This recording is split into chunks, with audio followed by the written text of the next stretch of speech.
దాదాపు 46 ఏళ్ల తర్వాత ఎట్టకేలకు రత్నభండాగారం రహస్య గదిని ఒడిషా అధికారులు తెరిచారు. జగన్నాథుడి సేవలకు ఆటంకం లేకుండా భాండాగారాన్ని తెరిచినట్లు సీఎంఓ పేర్కొంది. రాష్ట్ర ప్రభుత్వం నియమించిన కమిటీ సభ్యులు మధ్యాహ్నం 12 గంటలకు ఆలయం లోపలికి వెళ్లారు.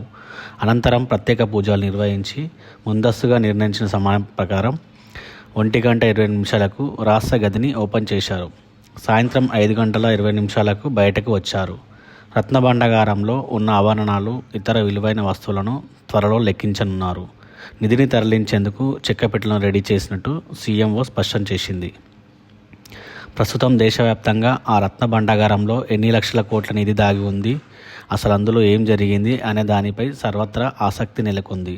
తొలి రోజు రత్నభండాగారం మూసేసిన తర్వాత ఆలయ ప్రధాన అధికారి అరవింద పాతి పలు విషయాలు వెల్లడించారు. అరవింద పాతి మాట్లాడుతూ, తలుపులు తెరిచి లోపలికి వెళ్ళి చూశాం. భండాగారానికి 3 తాళాలు ఉన్నాయి. జిల్లా అధికారుల వద్ద ఉన్న ఏ తాళం పనిచేయలేదు. దాంతో ముందుగానే నిర్దేశించిన మార్గదర్శకాల ప్రకారం మెజిస్ట్రేట్ సమక్షంలో 3 తాళాలు పగలగొట్టాం. అనంతరం గది లోపలికి వెళ్ళి లోపల బీరువాలో, చెక్కపెట్టెల్లో ఉన్న ఆభరణాలను చెక్ చేశాం. ప్రభుత్వ మార్గదర్శకాల ప్రకారం నిర్ణీత సమయంలో తర్వాత స్ట్రాంగ్ రూమ్ను సీల్ చేశాం. విలువైన వస్తువులు ఒకేసారి తరలించాలి, అందుకు టైం పడుతుంది కనుక వాటిని తరలించకూడదని కమిటీ నిర్ణయం తీసుకుంది.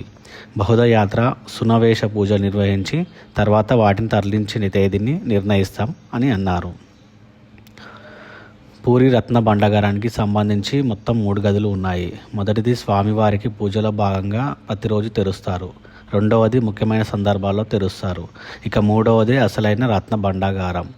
దీనిని 46 ఏళ్ల కిందట అంటే 1978లో ఓపెన్ చేశారు. ఇప్పటి వరకు మళ్ళీ తెరవలేదు. తెరిచేందుకు మధ్యలో కొన్ని ప్రయత్నాలు జరిగాయి, కానీ విఫలమయ్యాయి. గదిలో అంతులేని సంపద ఉందని అక్కడ ప్రజల అపార నమ్మకం.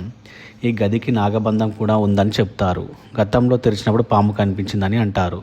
ఈ ఖజానాను పాములు రక్షిస్తూ ఉంటాయని అక్కడి ప్రజలు చెప్తుంటారు. అందుకే ఈరోజు రత్నభండాగారం తెరిచే సమయంలో పాములు పట్టే వ్యక్తులను కూడా తీసుకెళ్లారు. అంతేకాదు సాంకేతికతను కూడా ఉపయోగించారు. ఎవరికి ఎలాంటి అపాయం కలగకుండా చర్యలు తీసుకున్నారు. ఏదైనా సమస్య వస్తే వెంటనే చికిత్స చేసేందుకు డాక్టర్లను అందుబాటులో ఉంచారు. రత్నభండాగారం తెరిచే ప్రక్రియ గురించి చాలామంది గుడికి వచ్చే ప్రయత్నం చేశారు. దీంతో గుడి పరిసర ప్రాంతాల్లో గట్టి భద్రత ఏర్పాటు చేశారు.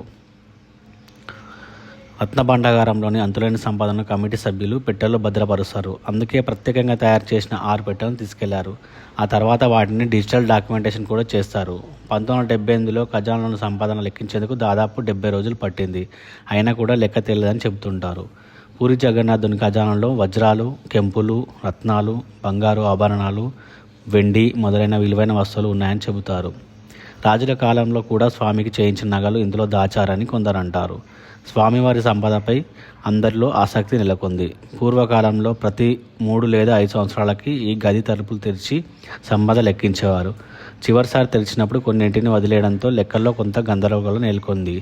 అనంతరం హైకోర్టులో దాఖలైన వ్యాజ్యాన్ని విచారించిన కోర్టు ట్రెజరీ తెరిచి సంపదను లెక్కించాలని ఆదేశించింది. దీంతో తాజాగా పూరి జగన్నాథ్ రత్న భండాగారం తెరుచుకుంది.